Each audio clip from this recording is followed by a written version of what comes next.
A few moments later. Guys, alam niyo ba, dito kami sa Pariyahan. Siguro pag sumakay ako dyan sa sasakyan na yan.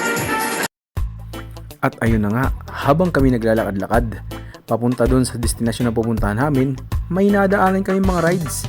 Ayan, sabi ko nga dyan, kung ako ang makakasakay dyan, baka himatayin ako. Sapagkat, hindi ko kakayanin yung kaba. Kasi nakita ko yung mga sumasakay dyan, nagsisigawan sila. Talagang takot na takot. Sabi ko nga, hindi ko itatry yan sa buong buhay ko. Okay na sa akin na mapanood kayo. Kaya tingnan nyo, meron may papakita sa inyo. Ito, yung parang ibinala, ayan o. Oh, pumitik o. Kalayo yan, paikot-ikot yan. Alay, kakatakot. Ayan. Sobrang sigaw ang mga nakasaya dyan. Sigaw na sigaw. Talagang ubos lakas sa kasigaw. Ako naman, hindi ko na kailangan sumakay dyan para sumigaw pa. Sisigaw na lang ako ng sisigaw. Tiga, ako'y matatakot pa eh. Hindi na. Kung makikita nyo, paikot-ikot, pabulubalintong. Kakatakot yan eh. E paano pag napatid pa ang gomang yan? Nakaw! Ayaw ko nga sumakay diyan. Isaya pa ng kaibigan ko. Try, subukan natin. Ay, di bali na. Isabi ko ikaw na.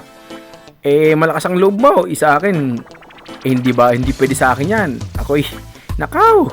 Kakatakot. Ayan o, may stuck ka. Eh, aakyatin ka ba lang para kuhin ka? Hindi na. Di bali na. Mas sabi ko nga, mag-i-enjoy na lang ako dito. Kasi papakita ko sa inyo, ayan o, yung bata. Sumasakay sa balon. Nasa loob pa ng balon. Ayan, paikot-ikot lang. Sabi ko nga, ako din na lang sa balon. Kung ipapasok ako dyan, ay mag-i-enjoy pa.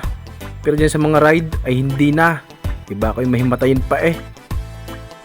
Imbis na walang sakit sa katawan, eh pagbaba mo baka nakaw, hindi na. Sabi ko, ay manunood na laang. Ayan, so enjoy naman ako dyan sa aking panonood. At napakaganda ng mga rides. Ay silang sisigawan ay. Ayan, so ipapakita ko pa sa inyo lahat. Banda dyan lahat, kaibigan.